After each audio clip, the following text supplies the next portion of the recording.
ઓમ શ્રી ગણેશાય નમઃ. જય શ્રી કૃષ્ણ મિત્રો. આજે આપણે પુણ્યશાળી ખૂબ પવિત્ર ગજેન્દ્ર મોક્ષ કથાની કથા સાંભળીશું. આ એક ગજેન્દ્ર નામના હાથીની આ કથા છે. સરસ મજાની પવિત્ર વાર્તા સાંભળજો મિત્રો. દરેક જીવનને મુક્તિ પ્રદાન કરનારી ભાગવત મહાપુરાણની ગજેન્દ્ર મોક્ષ કથા. આ કથા સાંભળવાથી દુઃસ્વપ્નનો નાશ કરનાર, સર્વ પાપોનો નાશ કરનાર, અજાણતા જાણી જોઈને થયેલા પાપનો નાશ કરનાર, વિકટ પરિસ્થિતિમાં કોઈ મનુષ્ય મુકાય ત્યારે જેનો પાઠ થાય છે તે શ્રીમદ ભાગવત પુરાણના 8મા સ્કંધમાં કહેલો છે. શ્રી સુખદેવજી મહારાજે પરીક્ષિતને વર્ણન કરીને બતાવ્યું છે. તે છે ગજેન્દ્ર મોક્ષ કથા. કર્જમાંથી મુક્તિ પણ આપે છે આ ગજેન્દ્ર મોક્ષ કથાનો પાઠ. આ વિડીયોમાં આપણે ગજેન્દ્ર મોક્ષનો પાઠ કરીશું. જો આ વિડીયો તમને પસંદ આવે તો વિડીયોને લાઈક કરજો, શેર કરજો અને આ ચેનલને સબસ્ક્રાઈબ જરૂર કરજો મિત્રો. ધન્યવાદ. મિત્રો, વેદમાં, રામાયણમાં, પુરાણમાં, મહાભારતમાં આદિ ગ્રંથોમાં શ્રી હરિનું જ સર્વ જગ્યાએ ગુણગાન કરવામાં આવ્યું છે. સર્વ રત્નોનો ભંડાર જે મેરુ પર્વત છે, સર્વ આશ્ચર્યથી ઐશ્વર્યથી ભરપૂર આકાશ છે, જેમ સર્વ તીર્થ સ્વરૂપ ગંગાજી છે, તે જ પ્રમાણે સર્વ દેવમય શ્રી હરિ ભગવાન વિષ્ણુ છે. શ્રીમદ ભાગવત ગીતા, વિષ્ણુ સહસ્ત્ર નામ, ભીષ્મ સ્તુતિ, મનુસ્મૃતિ અને ગજેન્દ્ર મોક્ષ કથા આ મહાભારતના 5 રત્ન કહેવાયા છે. જેનો પાઠ કોઈ પણ મનુષ્ય કરે તો તેના પાપો નષ્ટ થાય છે, પણ સાથે શ્રી હરિની કૃપા પણ પ્રાપ્ત થાય છે. અંત સમયે શ્રી હરિ ઉદ્ધાર કરે છે તે જીવનો જે ગજેન્દ્ર મોક્ષનો પાઠ રોજ કરે છે. આ ગજેન્દ્ર મોક્ષનો પાઠ શ્રી સુખદેવજીએ રાજા પરીક્ષિતને સંભળાવ્યો છે, જે હવે આપણે સાંભળીશું. ઓમ નમો ભગવતે વાસુદેવાય. રાજા પરીક્ષિતે સુખદેવજીને પ્રશ્ન પૂછ્યો, હે મુનિવર, ભગવાન શ્રી હરિએ ગજેન્દ્રને મગરમચ્છની પકડમાંથી કેવી રીતે છોડાવ્યા હતા તે અમને સંભળાવો. અમને સંભળાવો, તે અમે સાંભળવા ઈચ્છીએ છીએ. બધી કથાઓમાં એ કથા પુણ્યમય, મંગલકારી અને શુભ છે, જેમાં મહાત્માએ ગાયેલા ભગવાન શ્રી હરિના પવિત્ર યશનું વર્ણન કરવામાં આવ્યું છે. ત્યારે સુખદેવજી બોલ્યા, હે પરીક્ષિત રાજન, ક્ષીર સમુદ્રમાં એક ત્રિકૂટ નામે પ્રસિદ્ધ સર્વ સમૃદ્ધિઓથી યુક્ત એક શ્રેષ્ઠ પર્વત હતો. તે 10,000 યોજન ઊંચો હતો. એ પર્વતના શિખરો એવા હતા જેમાં સુવર્ણ, રત્ન, ધાતુઓથી રંગબેરંગી શોભા આપતા હતા. વિવિધ જાતના વૃક્ષો, વેલાઓ, ઝાડીઓ હતા. ઝરણાઓની કલકલ ધ્વનિથી એ પર્વત ગુંજતો રહેતો હતો.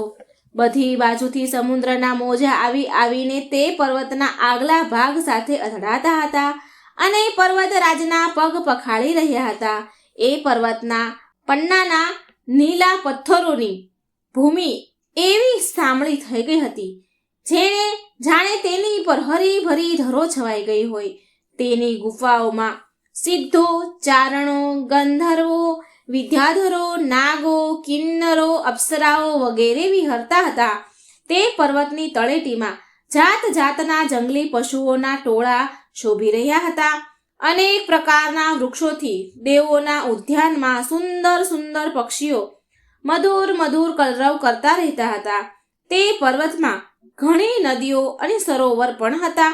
તેનું પાણી ઘણું નિર્મળ હતું. તેના કાંઠે ઝાડીઓની વીણુક એટલે કે રેતીઓ ચમકતી હતી.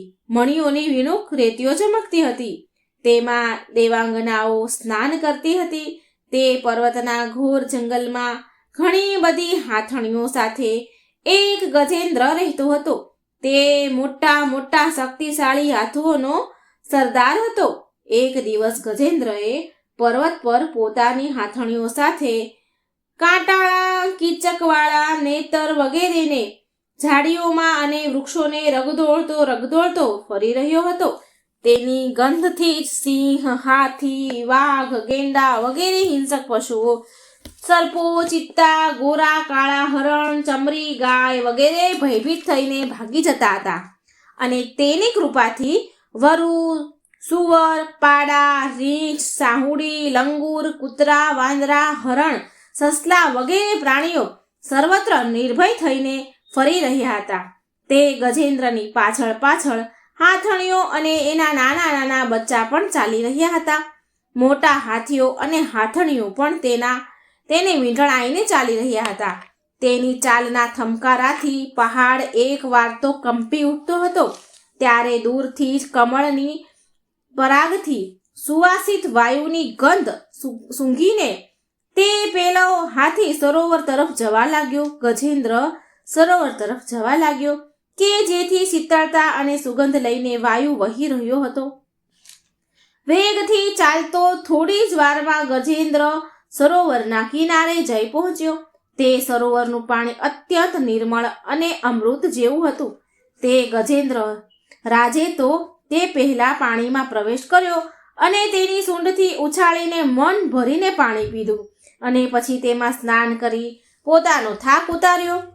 ગૃહસ્થ પુરુષની જેમ તે ગજેન્દ્ર મોહગ્રસ્ત થઈને પોતાની સૂંઢથી પાણીના ફુવારા ઉડાડીને પોતાની હાથણીઓ અને બચ્ચાઓને નવડાવવા લાગ્યો અને તેમના મોઢામાં સૂંઢ નાખીને પાણી પીવડાવવા લાગ્યો. ભગવાનની માયાથી મોહિત થયેલો ગજેન્દ્ર ઉન્મત્ત થઈ રહ્યો હતો અને એનો ખ્યાલ જ ન હતો કે મારે માથે કેટલું મોટું સંકટ તોળાઈ રહ્યું છે. સુખદેવજી પરીક્ષિત રાજાને કહે છે, હે રાજન, ગજેન્દ્ર તે સમયે એટલો ઉન્મત્ત થઈ રહ્યો હતો કે તે સમયે પ્રારબ્ધની પ્રેરણાથી એક બળવાન મગરે ક્રોધે ભરાઈને તેનો પગ પકડી લીધો. આ પ્રમાણે અચાનક સંકટમાં ફસાઈને તે બળવાન ગજેન્દ્રએ તેની શક્તિ અનુસાર પોતાને છોડાવવા માટે ઘણો પ્રયત્ન કર્યો, પરંતુ છોડાવી શક્યો નહીં. બીજા હાથીઓ, હાથણીઓ, બચ્ચાઓએ જોયું કે તેના સ્વામીને બળવાન મગરે ઘણા વેગથી ખેંચી રહ્યો છે અને તેઓ ઘણા ભયભીત થઈ રહ્યા છે અને ગજેન્દ્ર ત્યારે ભારે વ્યાકુળતાથી ગરજવા લાગ્યો. ઘણાએ તેને મદદ કરીને પાણીમાંથી બહાર કાઢવાનું તો ઈચ્છ્યું, પરંતુ તેમાં તેઓ સમર્થ ન હતા. ગજેન્દ્ર અને મગર પોતપોતાની પૂરી તાકાત લગાડી મથી રહ્યા હતા. ક્યારેક ગજેન્દ્ર મગરને બહાર ખેંચી આવે તો ક્યારેક મગર ગજેન્દ્રને અંદર ખેંચી જતો હતો. ત્યારે સુખદેવજી મહારાજ પરીક્ષિતને કહે છે, હે રાજન, આ પ્રમાણે લડતા લડતા બેવને 1000 વર્ષ વીતી ગયા અને તે બંને જીવતા જ રહ્યા. આ ઘટના જોઈને તો દેવો પણ આશ્ચર્ય પામ્યા. છેવટે ઘણા દિવસો સુધી પાણીમાં વારંવાર ખેંચાઈ જવાથી ગજેન્દ્રનું શરીર શિથિલ પડી ગયું. હવે ના તો તેના શરીરમાં બળ રહ્યું કે ના તેના મનમાં હિંમત રહી. શક્તિ પણ ક્ષીણ થઈ ગઈ હતી એની. મગર તો હતો જળચર પ્રાણી, માટે તેનું બળ તો ક્ષીણ થવાને બદલે વધી રહ્યું હતું. તે ઘણા ઉત્સાહથી વિશેષ બળ લગાડીને ગજેન્દ્રને ખેંચવા લાગ્યો. દેહાભિમાની ગજેન્દ્ર આ પ્રમાણે પ્રાણોના સંકટમાં આવી પડ્યો અને પોતાને છોડાવવા માટે સર્વ રીતે અસમર્થ બની ગયો. ઘણા સમય સુધી તેને છુટકારો મેળવવાના ઉપાયથી વિચાર કર્યો. ઘણા ઉપાયો કર્યા અને અંતે તેણે એ નિશ્ચય કર્યો કે તેણે મનમાં વિચાર્યું કે આ મગર વિધાતાનો ફંદો છે, તેમાં ફસાઈને હું આતુર થઈ રહ્યો છું. જ્યારે મને મારી બરાબરીના હાથીઓ પણ આ સંકટમાંથી ઉગારી નથી શક્યા, તો વિચારી આ હાથણીઓ તો કેવી રીતે છોડાવી શકે? ત્યારે હું સમસ્ત વિશ્વના એકમાત્ર આશ્રય ભગવાનનું જ શરણ લઉં છું. કાળ ઘણો જ બળવાન છે. એ સાપની જેમ ઘણા પ્રચંડ વેગથી ઘણાને ગળી જવા માટે ઘસતો જ રહે છે. તેનાથી અત્યંત ભયભીત થઈને જે ભગવાનના શરણે જાય છે તેને પ્રભુ જરૂર બચાવી લે છે. એમનાથી ભયભીત થઈને મૃત્યુ પણ પોતાનું કામ કરવા માટે દોડતું હોય છે. તે જ પ્રભુ સહુના આશ્રય છે. હું તેમનું જ શરણ લઉં છું. ત્યારે સુખદેવજી મહારાજ પરીક્ષિતને કહે છે, હે રાજન પરીક્ષિત, પોતાની બુદ્ધિથી આવો નિશ્ચય કરી ગજેન્દ્રએ પોતાના ચિત્તને હૃદયમાં એકાગ્ર કર્યું. પછી તે પૂર્વજન્મમાં શીખેલા શ્રેષ્ઠ સ્ત્રોતનો પાઠ કરવા લાગ્યો. ભગવાનની સ્તુતિ કરવા લાગ્યો. ગજેન્દ્રએ સ્તુતિ કરતા કહ્યું, કે જેઓ જગતનું મૂળ કારણ છે અને સૌના હૃદયમાં પુરુષ રૂપે બિરાજમાન છે, તેમજ સમસ્ત સંસારના એકમાત્ર સ્વામી છે તથા જેના કારણે આ સંસારમાં ચૈતન્યનો વિસ્તાર થયો છે. ભગવાનને હું નમસ્કાર કરું છું અને પ્રેમપૂર્વક તેમનું ધ્યાન ધરું છું. તેમની જ સત્તા અસ્તિત્વથી પ્રતીત થઈ રહ્યું છે, તેમાં તેઓ જ પ્રાપ્ત રહેલ છે અને સ્વયં તેઓ જ સંસાર રૂપે પ્રગટ થઈ રહ્યા છે. આ બધું હોવા છતાં પણ તે આ સંસારથી અને તેઓના કારણે પ્રકૃતિથી સર્વથા પરે છે. તે સ્વયં પ્રકાશ, સ્વયં સિદ્ધ ભગવાનનું હું સ્મરણ કરું છું. આ વિશ્વ પ્રપંચ તેમની માયાથી અને તેમનામાં જ આરોપિત છે. આ વિશ્વનું તેઓ ક્યારેક લીલાથી નિર્માણ કરે છે અને ક્યારેક તેને નષ્ટ પણ કરી દે છે, પરંતુ તેમની દ્રષ્ટિ બંને સ્થિતિમાં જેમની તેમ એટલે કે સમાન રહે છે. એટલે કે તેઓ આના સાક્ષી છે અને વિશ્વ પ્રપંચના મૂળ કારણ છે, પરંતુ તેમનું કારણ નથી. તે પરમાત્મા પ્રભુ મારું રક્ષણ કરે. પ્રલયના સમયે સમસ્ત લોકપાલ અને તે બધાના કારણો સંપૂર્ણપણે નષ્ટ થઈ જાય છે અને તે માત્ર ગાઢ અને ઘેરો અંધકાર રહેવા પામે છે, પરંતુ અનંત પરમાત્મા તેનાથી સર્વથા પર બિરાજમાન છે. એ જ પ્રભુ મારું રક્ષણ કરો. તેમની લીલાનું રહસ્ય જાણવું એ અત્યંત મુશ્કેલ છે. તેઓ નટ એટલે કે નાટકના અભિનેતાની જેમ અનેક વેશ ધારણ કરીને તેના વાસ્તવિક સ્વરૂપને ના તો ઋષિઓ જાણે છે કે નથી દેવતાઓ જાણતા, કે તો પછી અન્ય એવું કોઈ પણ હોઈ શકે કે તેને સુધી પહોંચી શકે, તેનું વર્ણન કરી શકે? કોઈ પણ હોઈ શકે ખરી કે જે તેમને જાણી શકે, તેમનું વર્ણન કરી શકે? તે પ્રભુ મારી રક્ષા કરો. તેમના પરમ મંગલમય સ્વરૂપના દર્શન કરવા માટે મહાત્માઓ સંસારની સઘળી આસક્તિઓનો પરિત્યાગ કરીને અને વનમાં જઈને બ્રહ્મચર્ય વગેરે અલૌકિક વ્રતોનું અખંડપણે પાલન કરે છે તથા પોતાના આત્માને સહુના હૃદયમાં બિરાજમાન જોતા રહીને સ્વાભાવિક રીતે સહુનું હિત કરે છે. મુનિઓના સર્વસ્વ એવા મારા ભગવાન મારા સહાયક બનો. તેઓ જ મારી ગતિ અને નથી તો તેમને જન્મ કે કર્મ અને નથી નામ કે રૂપ. તો પછી તેના ગુણ અને દોષ વિશેની તો વાતની કલ્પના પણ કેવી રીતે કરી શકાય? આમ છતાં પણ વિશ્વનું સર્જન, સ્થિતિ અને સંહાર કરવા માટે તેઓ પોતાની માયાથી બ્રહ્મા, વિષ્ણુ અને રુદ્ર રૂપ એટલે કે જન્મ, કર્મ, નામ, રૂપ, ગુણ, દોષ વગેરેને અપનાવે છે. તે જ અનંત શક્તિમાન સર્વ ઐશ્વર્યમય પરમ બ્રહ્મ પરમાત્માને હું નમસ્કાર કરું છું. તેઓ અરૂપ હોવા છતાં બહુરૂપ છે. તેમના કર્મ અત્યંત આશ્ચર્યપૂર્ણ છે. હું તેમના ચરણોમાં નમસ્કાર કરું છું. સ્વયં પ્રકાશ સૌના સાક્ષી પરમાત્માને હું નમસ્કાર કરું છું. તેઓ મન, વાણી અને ચિત્તથી અત્યંત દૂર છે. તે પરમાત્માને હું નમસ્કાર કરું છું. વિવેકી મનુષ્ય કર્મ સંન્યાસ કરવા, કર્મ સમર્પણ પોતાના અંતકરણને શુદ્ધ કરીને જેમને પ્રાપ્ત કરે છે તથા પોતે તે જેઓ નિત્ય મુક્ત પરમાનંદ સ્વરૂપ છે, જ્ઞાન સ્વરૂપ છે, સાથે જ બીજાને કેવલ મુક્તિ આપવાનું સામર્થ્ય માત્ર એમનામાં જ છે, તે પ્રભુને હું નમસ્કાર કરું છું. જેઓ સત્વ, રજ, તમ આ ત્રણેય ગુણોના ધર્મ અપનાવીને ક્રમશ શાંત, ઘોર અને મૃડ અવસ્થા પણ ધારણ કરે છે. ભેદ રહિત સંભાવ પૂર્વક રહેલા અને જ્ઞાન ધન પ્રભુને હું વારંવાર નમન કરું છું. હે પ્રભુ, આપ સૌના સ્વામી છો, બધા ક્ષેત્રોમાં એકમાત્ર જાણનાર અને સહુના સાક્ષી છો. હું આપને નમસ્કાર કરું છું. આપ પોતે પોતાનું કારણ છો, પુરુષ અને મૂળ પ્રકૃતિ રૂપ પણ આપ જ છો. આપને વારંવાર નમસ્કાર છે. સગળી વસ્તુઓના અસ્તિત્વ રૂપે કેવળ પણ આપ જ છો. હું આપને નમસ્કાર કરું છું. આપ સહુનું મૂળ કારણ છો. આપનું કારણ કોઈ જ નથી તથા આપનામાં વિકાર કે પરિણામ આવતા નથી, તેથી આપ જ કારણ છો. આપને મારા વારંવાર નમસ્કાર છે. જેમ બધા નદી, ઝરણા વગેરેનો પરમ આશ્રય સમુદ્ર છે, તેવી જ રીતે આપ સમસ્ત વેદો શાસ્ત્રોનું પરમ છો. આપ મોક્ષ સ્વરૂપ છો અને સઘળી સંતો તમારું શરણ લે છે, સઘળા સંતો તમારું શરણ લે છે. તેથી હું તમને નમસ્કાર કરું છું. જેમ યજ્ઞમાં અરણી કાષ્ઠ ગુપ્ત રહે છે, તેવી જ રીતે આપે પોતાનું જ્ઞાન ગુણોથી માયાથી ગોપનીય રાખ્યું છે. ગુણોમાં ક્ષોભ થવાથી તેમના વિવિધ પ્રકારના સૃષ્ટિ રચનાનો આપ સંકલ્પ કરો છો.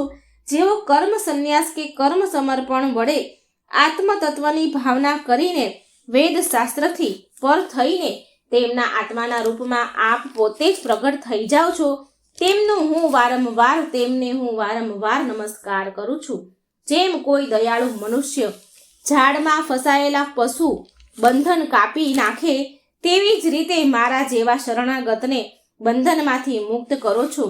આપ નિત્ય છો, પરમ કરુણામય છો અને આપ ભક્તોનું કલ્યાણ કરવા પ્રમાદ કરતા નથી. આપના ચરણોમાં મારા વારંવાર નમસ્કાર છે. સઘળા પ્રાણીઓના હૃદયમાં પોતાના અંશથી અંતર આત્મા રૂપે પ્રાપ્ત થતા રહો છો. આપ બધા ઐશ્વર્યથી પરિપૂર્ણ છો, અનંત છો. તમને હું વારંવાર નમસ્કાર કરું છું. પ્રભુ, જેઓ શરીર, પુત્ર, વડીલ, ઘર, પતિ અને સ્વજનોમાં આસક્ત છે, તેમને આપની પ્રાપ્તિ થવી અત્યંત મુશ્કેલ છે, કારણ કે આ પોતે ગુણોથી આસક્તિ વિનાના છો. જીવન મુક્ત મનુષ્ય પોતાના હૃદયમાં નિરંતર આપનું ચિંતન કરતા રહે છે, તેવા બધા ઐશ્વર્યથી પરિપૂર્ણ જ્ઞાન સ્વરૂપ ભગવાનને નમસ્કાર કરું છું. ધર્મ, અર્થ, કામ અને મોક્ષની કામનાથી મનુષ્ય તેમની ભક્તિ કરીને પોતાની અભિષ્ટ વસ્તુ મેળવી લે છે. એટલું જ નહીં, તેઓ મનુષ્યનો બધા જ પ્રકારનું સુખ આપો છો. તમે સુખ આપો છો અને પોતાના જેવું જ પાર્ષદ શરીર પણ આપો છો. જેઓ અપાર દયાળુ છે, એવા પ્રભુ મારો ઉદ્ધાર કરો. જેમના અનન્ય પ્રેમ ભક્તો તેમના શરણે રહીને તેમની પાસેથી કોઈ પણ વસ્તુની મોક્ષ સુધાની પણ કામના કરતા નથી, તેમની પરમ દિવ્ય મંગલમય દિવ્યાઓનું ગાન કરતા રહીને આનંદ સાગરમાં ડૂબતા રહે છે, તેઓ અવિનાશી સર્વશક્તિમાન ભક્ત ઇન્દ્રિયાતીત અને અતિ સૂક્ષ્મ છે, જેઓ અત્યંત પાસે હોવા છતાં પણ ઘણા દૂર છે, જેઓ આધ્યાત્મિક યોગ એટલે કે જ્ઞાન યોગ અથવા ભક્તિ યોગ દ્વારા પ્રાપ્ત થાય છે. તે જ આદિ પુરુષ અનંત અને પરિપૂર્ણ પરબ્રહ્મ પરમાત્માની હું સ્તુતિ કરું છું. જે પ્રમાણે અગ્નિમાંથી જ્વાળા નીકળે છે અને એમાં જ લીન થઈ જાય છે, તેમ સૂર્યમાંથી કિરણો નીકળે છે અને એમાં જ લીન થઈ જાય છે, તેવી જ રીતે આ સમસ્ત વિશ્વ પ્રપંચ અર્થાત ગુણોના પ્રવાહ રૂપ બુદ્ધિ, મન, ઇન્દ્રિય તમામ શરીરો તેમાંથી જ ઉત્પન્ન થાય છે અને તેમનામાં જ લીન થઈ જાય છે. તે ભગવાન નથી, દેવ કે નથી અસુર કે નથી મનુષ્ય કે નથી પશુ પક્ષી, નથી સ્ત્રી કે નથી પુરુષ કે નથી નપુંસક, તેઓ ગુણ, કર્મ, કાર્ય અને કારણ પણ નથી, પરંતુ આ બધાનો નિષેધ થઈ જતા જે કંઈ શેષ રહે છે તે જ તેમનું સ્વરૂપ છે, તથા તેઓ જ સર્વકાય છે. પરમાત્મા મારો ઉદ્ધાર કરો. હું હાથીની આ યોનિમાં જીવવા ઈચ્છતો નથી, કારણ કે અંદર બહાર બધી જ બાજુએ અજ્ઞાનના આવરણથી તે ઢંકાયેલ છે. તેને હયાત રાખીને હું શું કરવાનો છું? હું શું કરું? એને હયાત રાખીને શું કરવાનું? પ્રભુ, આત્માના પ્રકાશને ઢાંકી દેનારું જે અજ્ઞાન છે તેનાથી હું મુક્તિ ચાહું છું, કારણ કે આત્મતત્વના જ્ઞાનનો નાશ કરવા કાળ સમર્થ નથી. તેથી હું તે પરબ્રહ્મ પરમાત્માના શરણે થયો છું કે જેઓ વિશ્વરહિત હોવા છતાં પણ સંસારના રચનાકાર અને વિશ્વરૂપ છે, અને સાથે સાથે જેઓ વિશ્વના અંતરાત્મા રૂપે વિશ્વરૂપી સામગ્રીથી ક્રીડા પણ કરતા રહે છે, તે જન્મમાં પરબ્રહ્મ સ્વરૂપને હું નમસ્કાર કરું છું. યોગી જનો યોગ વડે કર્મ અને વાસના અને કર્મ ફળને બાળી નાખીને પોતાના યોગ શુદ્ધ હૃદયમાં જે યોગેશ્વર ભગવાનનું સાક્ષાત્કાર કરે છે, તે પ્રભુને હું નમસ્કાર કરું છું. હે પ્રભુ, આપણી સત્વ, રજ, તમ એ ત્રણેય શક્તિઓના સંગ વડે વગેરેના વેગ અસહ્ય છે. સઘળી ઇન્દ્રિયો અને મનના વિષયોના રૂપમાં પણ તેમ જ પ્રતીત થાવ છો. તમે જ પ્રતીત થાવ છો. તેથી જેની ઇન્દ્રિયો વશમાં નથી તે લોકો તો આપની પ્રાપ્તિનો માર્ગ પણ પામી શકતા નથી. તમારી શક્તિ અનંત છે. તમે શરણાગત છો. તમને હું વારંવાર નમસ્કાર કરું છું. તમારી જ માયા ભાવથી આત્મ સ્વરૂપ ઢંકાયેલું છે. તેઓ આ જીવ પોતાના સ્વરૂપને ઓળખી શકતો નથી. આપનો મહિમા અપાર છે. તે સર્વશક્તિમાં અને માધુર્ય ના ભંડાર ભગવાનના શરણમાં હું છું. શ્રી સુખદેવજી મહારાજ પરીક્ષિતને કહે છે, હે રાજન, આ પ્રમાણે ગજેન્દ્રએ કોઈ ભેદભાવ વિના નિર્વિશેષ રૂપે ભગવાનની સ્તુતિ કરી. તેથી વિભિન્ન નામ રૂપોને પોતાનું સ્વરૂપ માનનારા બ્રહ્મા વગેરે દેવો તેને બચાવવા માટે આવ્યા નહીં. ત્યારે પોતે સર્વ આત્મા હોવાના કારણે સર્વદેવ સ્વરૂપ ભગવાન શ્રી હરિ પોતે જ ત્યાં પ્રગટ થઈ ગયા. વિશ્વના એકમાત્ર આધાર ભગવાનને જોયું કે ગજેન્દ્ર અત્યંત દુઃખી થઈ રહ્યો છે. તેથી તેની સ્તુતિ સાંભળીને ચક્રધારી ભગવાન વેદમય ગરુડજી પર સવાર થઈને અત્યંત વેગપૂર્વક ત્યાં જવા ચાલી નીકળ્યા, જ્યાં ગજેન્દ્ર ભારે સંકટમાં ફસાયેલો હતો. તેમની સાથે સ્તુતિ કરતા કરતા દેવો પણ ત્યાં આવી ગયા. તે સરોવરમાં બળવાન ગ્રાહ મગરે તે ગજેન્દ્રને પકડી રાખ્યો હતો અને તે અત્યંત વ્યાકુળ થઈ રહ્યો હતો. જ્યારે તે તો ગરુડજી પર સવાર થઈને ભગવાન હાથમાં ચક્ર ધારણ કરેલા ભગવાન શ્રી હરિને આકાશમાં જોયા, ત્યારે તેણે પોતાની સૂંઢમાં કમળનું એક સુંદર પુષ્પ લઈને ગજેન્દ્રએ ઊંચું કર્યું અને તે ઘણા દુઃખ સાથે બોલ્યો. ગજેન્દ્ર કહે છે, હે નારાયણ, હે જગતગુરુ, હે ભગવાન, તમને નમસ્કાર છે. જ્યારે ભગવાને જોયું કે ગજેન્દ્ર અત્યંત દુઃખી થઈ રહ્યો છે, ત્યારે તે એકાએક જ ગરુડજી પરથી ઉતરી ગયા અને દયા કરીને ગજેન્દ્રની સાથે જ મગરને પણ અત્યંત ઝડપથી સરોવરની બહાર ખેંચી લાવ્યા. પછી ભગવાન દેવોના જોતા જ ભગવાન શ્રી હરિએ ચક્રથી મગરનું મોઢું ચીરી નાખ્યું અને ગજેન્દ્રને મુક્ત કરી દીધો. ત્યારે સુખદેવજી મહારાજ પરીક્ષિતને કહે છે, હે રાજન, તે સમયે બ્રહ્મા, શંકર વગેરે દેવો, ઋષિઓ, ગંધર્વો અને ભગવાન શ્રી હરિના આ કાર્યની પ્રશંસા કરવા લાગ્યા અને તેમના પર પુષ્પ વૃષ્ટિ કરવા લાગ્યા. સ્વર્ગમાં નગારા વાગવા લાગ્યા, ગંધર્વો ગીત ગાવા લાગ્યા, નાચવા લાગ્યા, ઋષિઓ, ચારણો, સિદ્ધો ભગવાન શ્રી પુરુષોત્તમની સ્તુતિ કરવા લાગ્યા. ભગવાન શ્રી હરિના સુદર્શન ચક્રથી કપાઈ જવાથી તે મગર આશ્ચર્ય પામ્યો, આશ્ચર્યમય દિવ્ય સ્વરૂપ ધારી બની ગયો. આ મગર એક હું નામનો એક શ્રેષ્ઠ ગંધર્વ હતો. એના પૂર્વજન્મમાં દેવલ ઋષિના શ્રાપથી તેને આ ગતિ પ્રાપ્ત થઈ હતી. અત્યારે તે ભગવાનની કૃપાથી તે મુક્ત થઈ ગયો. તેણે સર્વેશ્વર ભગવાનના ચરણોમાં માથું મૂકીને પ્રણામ કર્યા. ત્યાર પછી તે ભગવાનના યશનું ગાન કરવા લાગ્યો. મગર તેણે દિવ્ય સુખ ધારણ કરી લીધું હતું. વાસ્તવમાં અવિનાશી ભગવાન સર્વશ્રેષ્ઠ કીર્તિ સંપન્ન છે અને તેમના ગુણ તથા તેમની મનોહર લીલા ગાવા યોગ્ય છે. ભગવાનના કૃપા સભર સ્પર્શથી તે મગરના બધા જ પાપ દુઃખો નાશ પામ્યા.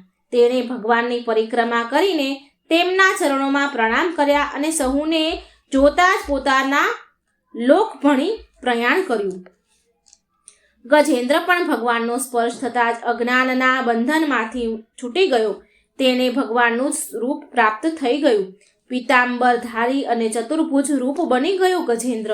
આ ગજેન્દ્ર પૂર્વજન્મમાં દ્રવિડ દેશનો પાંડવ વંશીય રાજા હતો. તેનું નામ હતું ઇન્દ્રદ્યુમ્ન. તે વિખ્યાત વિષ્ણુ વ્રત પારાયણ હતો. એક સમયે તે રાજ્યનો ત્યાગ કરીને હિમાલય પર્વત પર જટા વધારીને તપસ્વીની વેશ ધારણ કરી રહેતો હતો. તે મૌન વ્રત ગ્રહણ કરીને તે સર્વશક્તિમાન ભગવાનની આરાધના કરતો હતો. તે સમયે નસીબવશ જોગી પરમ યશસ્વી અગસ્ત્ય મુનિ પોતાના શિષ્યની મંડળી સાથે ત્યાં પધાર્યા. તેમણે જોયું કે ત્યાં પ્રજાના પાલન, ગ્રહસ્થી, યોગી, અતિથિ સેવા વગેરેના પરિત્યાગ કરીને તપસ્વીઓની જેમ એકાંતમાં બેસીને ઉપાસના કરી રહ્યા છે. તેથી તે ઋષિએ અગસ્ત્ય મુનિએ અત્યંત ક્રોધમાં આવીને રાજા ઇન્દ્રધૂમને શ્રાપ આપ્યો. ઋષિ બોલ્યા કે આ રાજાએ ગુરુજનો પાસેથી બોધ ગ્રહણ કર્યા નથી અને અભિમાનને લીધે પરોપકારમાંથી નિવૃત્ત થઈને દુરાત્મા બની ગયા છે. બ્રાહ્મણોની અપમાન કરનારા આ હાથી જેવો જડ બુદ્ધિ છે, તો આને તે જ ઘોર અજ્ઞાનીથી હાથીની યોનિ પ્રાપ્ત થાય. સુખદેવજી પરીક્ષિત મહારાજને કહે છે કે હે રાજન, શ્રાપ તેમજ વરદાન આપવા સમર્થ અગસ્ત્ય મુનિ આ પ્રમાણે શ્રાપ આપીને પોતાની શિષ્ય મંડળી સાથે ત્યાંથી ચાલ્યા ગયા. રાજા ઇન્દ્રદ્યુમ્ને પણ આ શ્રાપને પોતાના પ્રારબ્ધ માનીને સમજીને સંતોષ માન્યો તેમણે. ત્યારબાદ આત્માનું વિસ્મરણ કરવાથી દેનારી હાથીની યોનિ મળી. પરંતુ ભગવાનની આરાધનાનો પ્રભાવ એવો હતો કે તેને હાથી હોવા છતાં પણ ભગવાનનું સ્મરણ સ્તુતિ યાદ આવી ગઈ. ભગવાન શ્રી હરિએ આ પ્રમાણે ગજેન્દ્રનો ઉદ્ધાર કરીને તેને પોતાના પાર્ષદ બનાવી લીધો.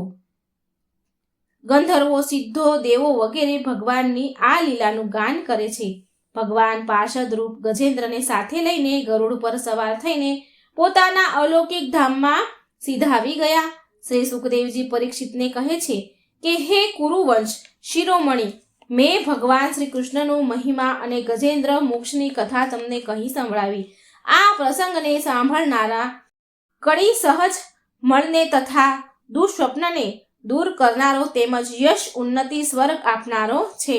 તેથી કલ્યાણ વાંચુ બ્રાહ્મણો મનુષ્યો એ દુઃસ્વપ્ન વગેરેનું શમન કરવા માટે વહેલી સવારે જાગતાની સાથે પવિત્ર થઈને આનો પાઠ કરવો જોઈએ. સુખદેવજી રાજા પરીક્ષિતને કહે છે હે કુરુ શ્રેષ્ઠ પરીક્ષિત, ગજેન્દ્રની સ્તુતિથી પ્રસન્ન થયેલા સર્વવ્યાપક અને સર્વભૂત સ્વરૂપ ભગવાન શ્રી હરિએ તેને બધા જ લોકોની સામે જ આ વાત કહી હતી.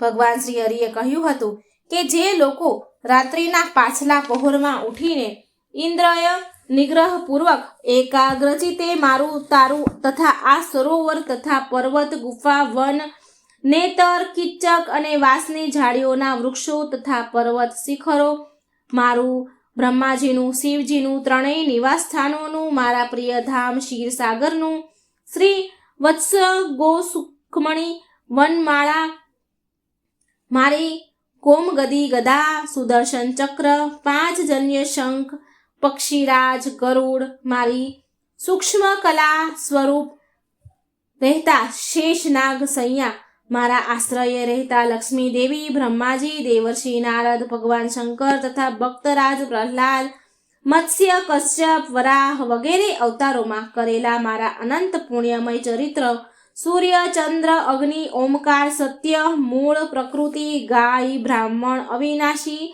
સનાતન ધર્મ, સોમ, કશ્યપ અને ધર્મની પત્નીઓ, દક્ષ કન્યાઓ, ગંગા, સરસ્વતી, યમુનાજી, અલંગનંદા, ઐરાવત, હાથી, ભક્ત શિરોમણી, ધ્રુવ, સપ્ત બ્રહ્મ ઋષિ અને પવિત્ર કીર્તિ મહાપુરુષો, નળ, યુધિષ્ઠિર, જનક આદિનું જે સ્મરણ કરે છે તે સમસ્ત પાપોમાંથી મુક્ત થાય છે. કારણ કે આ તમામ મારા જ સ્વરૂપ છે, મારા જ રૂપ છે. ભગવાન ગજેન્દ્રને કહે છે હે પ્રિય ગજેન્દ્ર, જે લોકો બ્રહ્મ મુહૂર્તમાં જાગીને તેમની કરેલી સ્તુતિથી મારું સ્તવન કરે છે હું તેમના જ મૃત્યુકાળે નિર્મળ બુદ્ધિ આપીશ.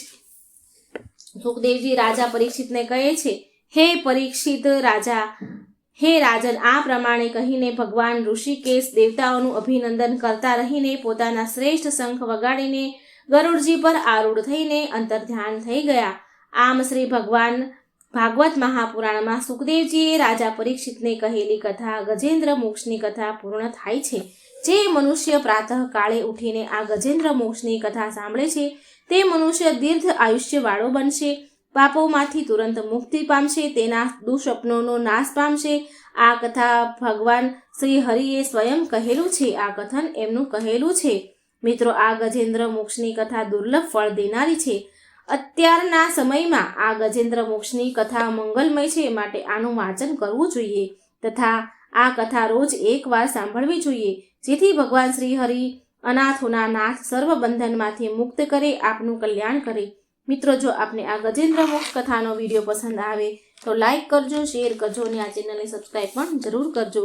મિત્રો, જ્યારે કોઈ પણ દેવી દેવતા આપણી સહાય ન આવે ત્યારે આ ભક્ત વત્સલ ભગવાન, આ પૃથ્વીના શ્રીપતિ ભૂપતિ, આપણા પાલન પોષણ કરનારા ભગવાન શ્રી નારાયણ હરિ વિષ્ણુ આપણી રક્ષા માટે જરૂર આવે છે એ આ ગજેન્દ્ર મોક્ષની કથા સાક્ષી પૂરે છે. માટે જ એમને અનાથોના નાથ કહેવાય છે. જેનું કોઈ નથી, જેનું કોઈ ન હોય તેના ભગવાન હોય છે. આ કથન સત્ય છે. શ્રી હરિનું શરણ એવું છે જે આપને સર્વ પાપોમાંથી મુક્ત કરે છે, મુક્તિ પ્રદાન કરે છે. જે કોઈ ગજેન્દ્ર મોક્ષની આ કથા સાંભળશે, વાંચશે, સ્તુતિ કરશે, તેને મૃત્યુ વખતે ભગવાન શ્રી હરિ મુક્તિ પ્રદાન કરે છે. એ આ ગૂઢ રહસ્ય છે. ભગવાન શ્રી હરિના દર્શન વડે આપણને સર્વ પાપ બંધનમાંથી મુક્ત કરશે. સુદર્શન એટલે કે શુભ દર્શન, હૃદય વાણીથી ઈશ્વરનું દર્શન એ જ સુદર્શન છે. આ સુદર્શન દ્વારા ભગવાન શ્રી હરિ આપણા સહુની રક્ષા કરે છે અને કરતા જ રહેશે. જગતનું કલ્યાણ કરનારા ગોવિંદને હું વારંવાર વંદન કરું છું. મને આશા છે મિત્રો કે આ વિડીયો તમને જરૂર પસંદ આવ્યો છે. મને સાંભળવા માટે ધન્યવાદ. જય શ્રી કૃષ્ણ. રાધે રાધે. Thank you.